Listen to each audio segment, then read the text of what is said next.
Hello everybody, my name is 711 and welcome to week 10 of the Pokémon Battle Association.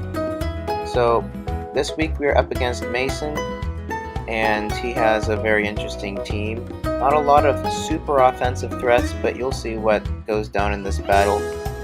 Before I get too into this battle, I want you to know that this is week 10 out of 13, which means that playoffs are around the corner, and I think I need to win 2 out of 3 battles.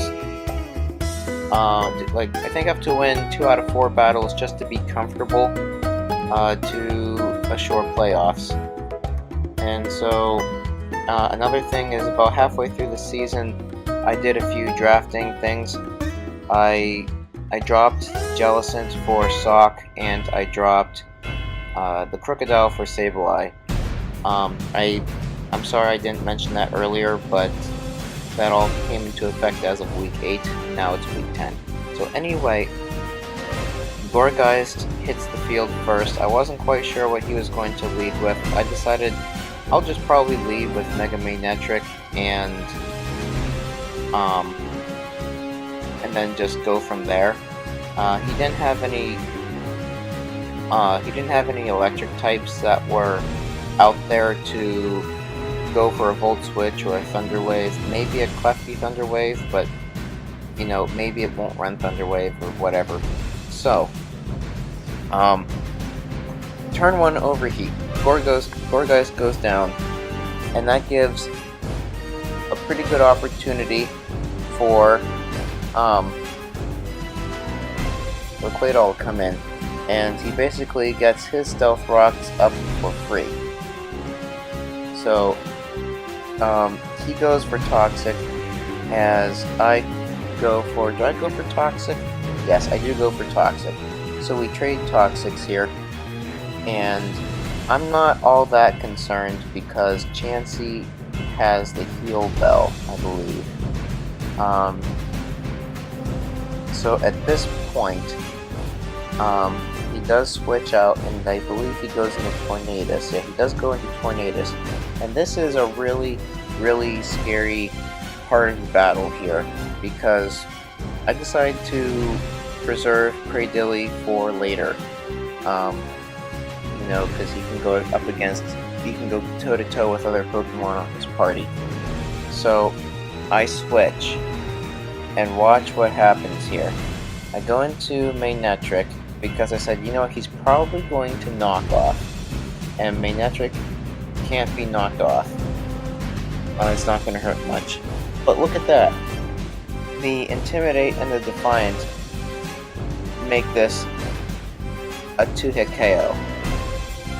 And then I go for a Discharge, and he has the Waken Berry, I believe?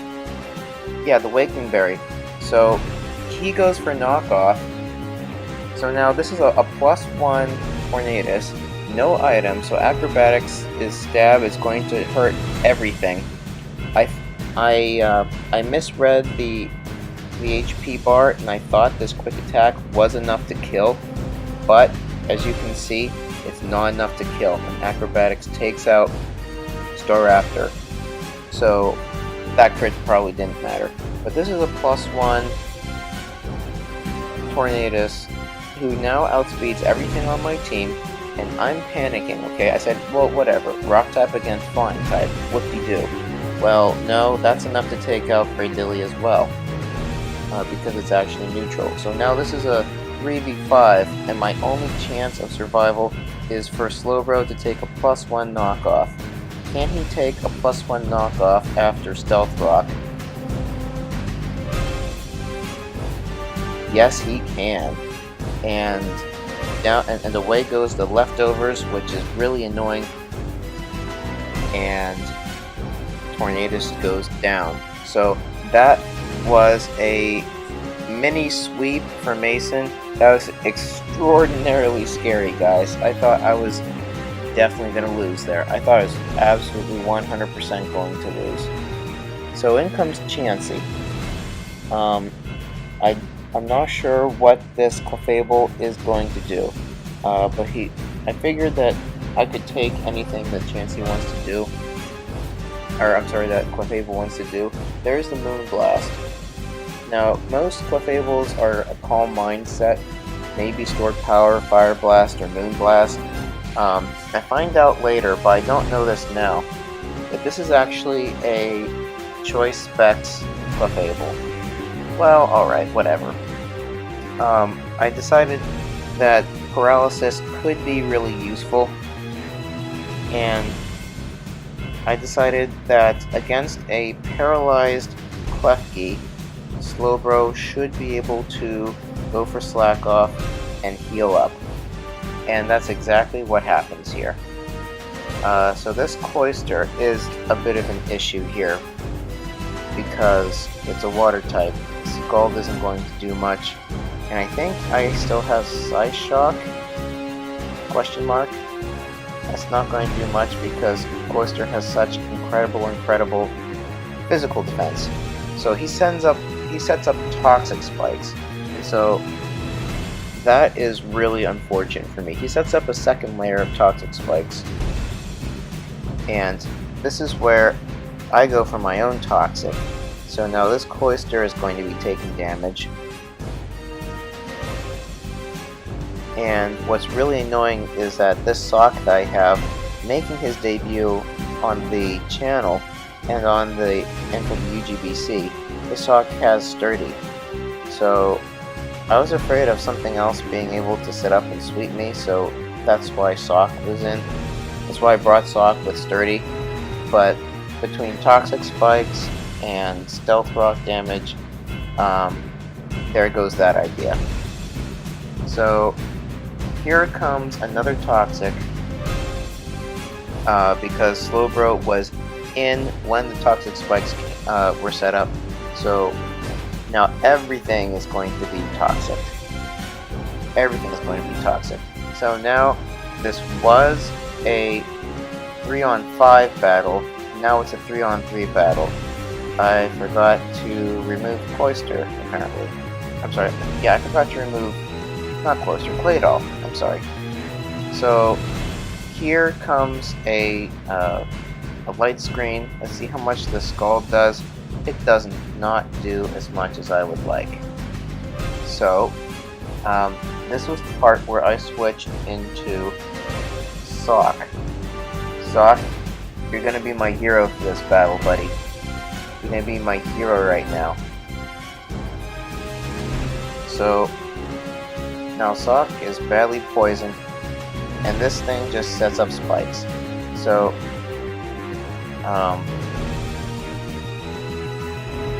here's what I do. He sets up a Reflect, and he sets up a light screen, and I go for Brick Break. Oh my gosh, let's see that again.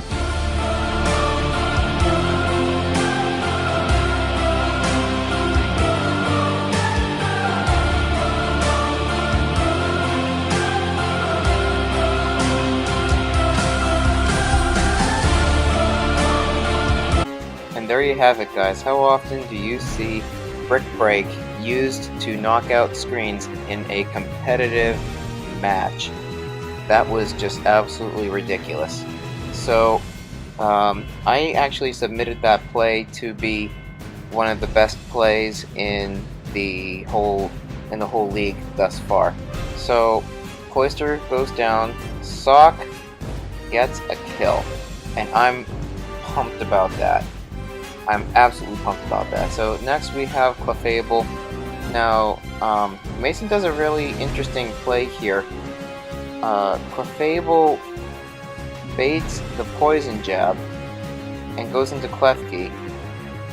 So Klefki just takes minimal damage from the Stealth Rock, but the poison, the Toxic, is racking up. So he sets up one last layer of spikes before fainting to Sock's close combat. So Sock actually got 2 kills. Sock got 2 kills, and that is pretty amazing.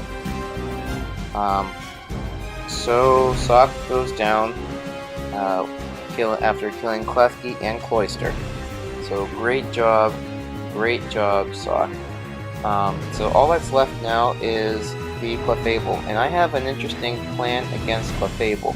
If Clefable is Magic Guard, then I can set up and kill Clefable. If this Clefable is unaware, then I can Toxic Clefable. Either way, Slowbro is my best answer to Chansey. I saw that Clefable got Stealth Rock damage, so this Toxic is pretty much going to seal the deal here, because Clefable can't do anything against Chansey. So, this is a good game.